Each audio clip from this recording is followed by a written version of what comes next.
Hello সবাইকে। আমার মতো তোমরা কে কে সকাল সকালই গাছ নিয়ে বসে পড়ো আমাকে জানিও। আমি তো আজ সকালবেলায় বসে গেছি রুয়েলিয়া গাছ লাগানোর জন্য। কেনই বা বসবো না?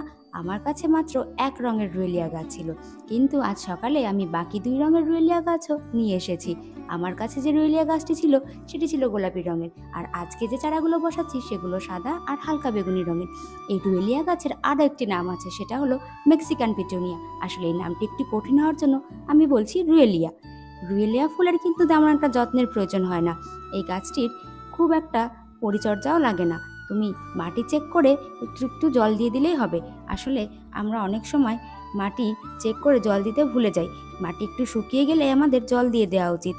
মেক্সিকান পিটুনিয়া বা রুয়েলিয়া ফুল একবার যদি তুমি তোমার বাগানে এসে বসাও, তাহলে আর কখনো তোমাকে কিনতে হবে না। কারণ এই একটা গাছ থেকেই তোমার বাগানে প্রচুর চারা তৈরি হবে, তুমি তখন আরও সবাইকে দিতেও পারবে।